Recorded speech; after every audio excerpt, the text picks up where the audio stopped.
Hello दोस्तों, welcome to easy investing. तो आज का हमारा टॉपिक होने वाला है स्मॉल कैप ईटीएफ और मिड कैप ईटीएफ का कंपैरिजन वीडियो।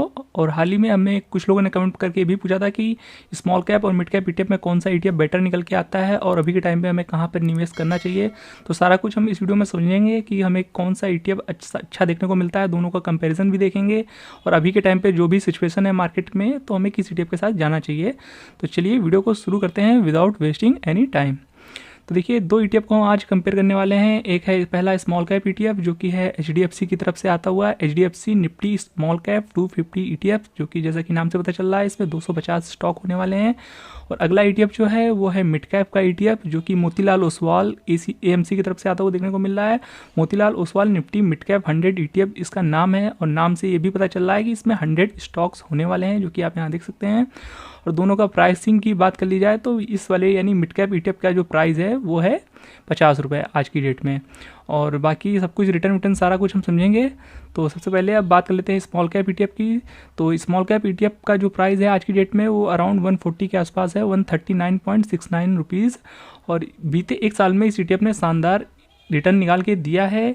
और यही एक बड़ी वजह निकल के आ रही है कि इस समय लोग मिड कैप और स्मॉल कैप की तरफ खींच रहे हैं कहीं ना कहीं। देखिए, मिड कैप ने और स्मॉल कैप ने दोनों ही ईटीएफ ने बीते एक साल में शानदार रिटर्न निकाल के दिए हैं, जो कि आप अपने स्क्रीन पे देख पा रहे होंगे। और बाकी एक महीने में देखेंगे तो गिरावट है हालांकि, क्योंकि अभी मार्केट में पिछले एक दो दिन से गिरावट चल रही काफ़ी। और बीते एक साल में देखेंगे तो यहाँ पे 54% के शानदार रिटर्न है। और वहीं अगर मिड कैप को कंपेयर करेंगे इस ईटीएफ के साथ तो उसका भी अगर रिटर्न देख लेते हैं तो यहाँ भी हमें 57% के शानदार रिटर्न देखने को मिल रहे हैं, जो कि अगेन एक बड़ा रिटर्न है अगर हम कंपेयर करते हैं अपने निफ्टी 50 से।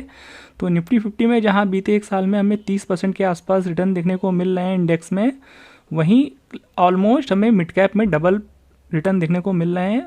और यहाँ भी यानी स्मॉल कैप में भी हमें शानदार रिटर्न देखने को मिल रहे हैं। और हैरानी की बात है कि देखिए, कहीं ना कहीं इस चीज़ को आप जानते होंगे कि जो स्मॉल कैप होता है उसमें कहीं ना कहीं रिस्क ज़्यादा होता है as compare to mid cap, क्योंकि मिड कैप जो कंपनियाँ होती हैं उनका मार्केट बड़ा होता है, जाहिर सी बात है। और स्मॉल कैप कंपनियों का मार्केट कैप कम होता है और वहाँ पे रिस्क भी थोड़ा ज़्यादा होता है, ये तो आप जानते ही होंगे। पर फिर भी यहाँ पे देखिए, कम रिस्क के साथ यहाँ हमें रिटर्न ज़्यादा देखने को मिल रहा है, जो कि एक अच्छी बात निकल के आ रही है। देखिए, यहाँ पे 57% रिटर्न है मिड कैप में और बल्कि स्मॉल कैप में हमें कम रिटर्न देखने को मिल रहा है 54%। हालांकि आसपास ही है, लेकिन देखिए रिस्क फैक्टर भी समझिए यहाँ पर कि हमें मिड कैप में रिस्क कम होता है, फिर इसके बावजूद हमें यहाँ पे रिटर्न ज़्यादा देखने को मिल रहे हैं। तो ये एक अच्छी बात निकल के आ रही है। तो जो लोग ज़्यादा रिटर्न के चक्कर में स्मॉल कैप में जाते हैं तो उनके लिए एक थोड़ा सा यहाँ पे आप यहाँ देख सकते हैं कि जब आपको कम रिस्क पे ज़्यादा रिटर्न मिल रहा है तो आप क्यों स्मॉल कैप में जाना प्रेफर करेंगे। तो ये एक अच्छी बात निकल के आ रही है, उसे आपको ध्यान में भी रखना है। बाकी दोनों ही ईटीएफ का देखिए वॉल्यूम वगैरह सब कुछ अच्छा होता है। बाकी दोनों का भी जो AUM साइज है वो भी ठीक ठाक है। बाकी हम आपको देख सकते हैं यहाँ पे जो ये स्मॉल कैप वाला ईटीएफ है एचडीएफसी का, तो देखिए इसका जो AUM है 178 करोड़ रुपए है और यहाँ पे नंबर ऑफ स्टॉक 250 है और एक्सपेंस रेशियो 0.2 है। और इसका जो कोड है वो भी हम आपको दिखा देते हैं। तो यहाँ आप इस ईटीएफ का कोड देख सकते हैं HDFC स्मॉल कैप ईटीएफ का, ये है HDFC SML 250। और बाकी आप इसका नीचे यहाँ पे पोर्टफोलियो भी देख सकते हैं जो कि 250, क्योंकि इसमें 250 स्टॉक हैं तो इसमें जो एसेट एलोकेशन है तो बहुत ही छोटा छोटा होने वाला है। सुजलॉन में 3% है, बाकी अदर कंपनी का आप यहाँ देख सकते हैं।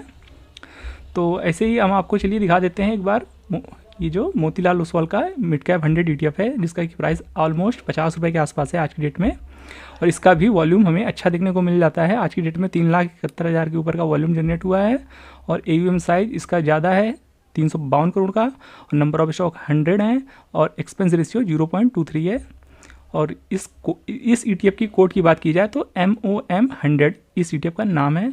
अगर आप इस कोड से सर्च करेंगे, आपका जहाँ भी डीमेट अकाउंट है आप वहाँ अगर सर्च करेंगे इस कोड को डाल करके तो आप इस ईटीएफ को फाइंड कर पाएंगे।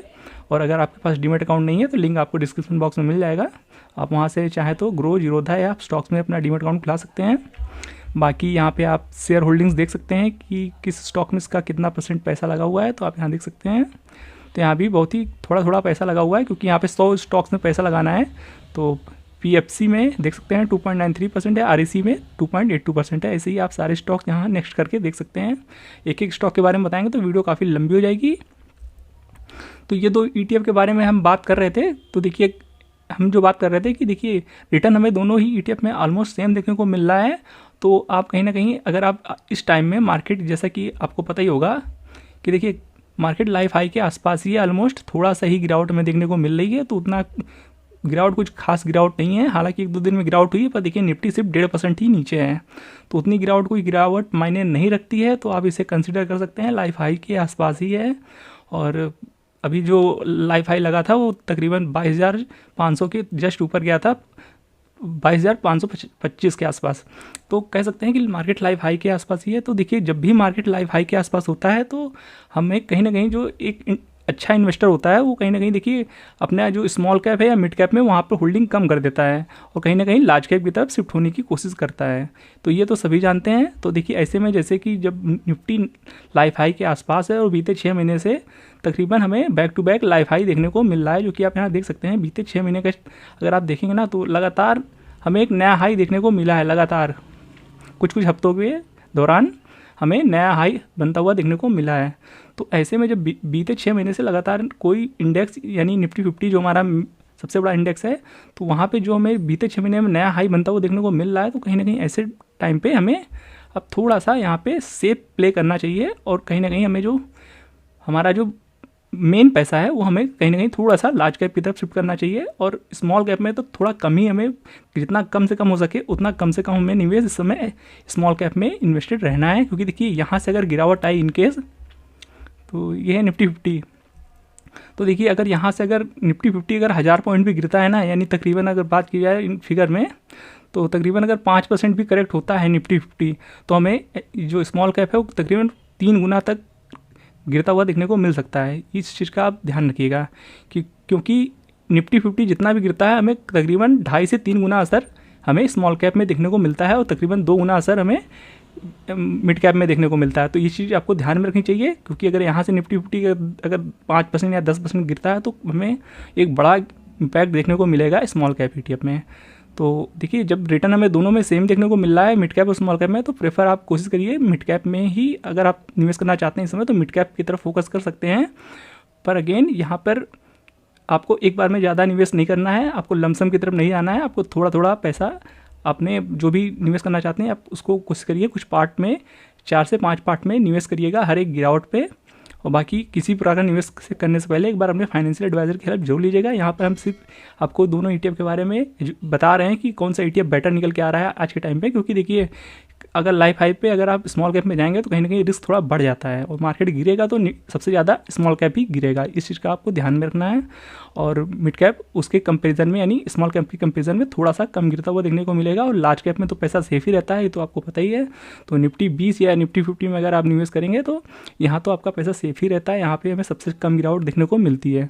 तो ये था एक डिटेल्ड वीडियो दोनों ही ETF के बारे में। बाकी किसी भी प्रकार का निवेश से पहले एक बार खुद से एनालाइज जरूर करिएगा और अपने रिस्क को समझ के ही अपना पैसा निवेश करिएगा। तो ये था एक डिटेल्ड कंपैरिजन वीडियो दोनों ही ETF के बारे में। आई होप ये वीडियो आपको समझ में पसंद दोनों आया होगा।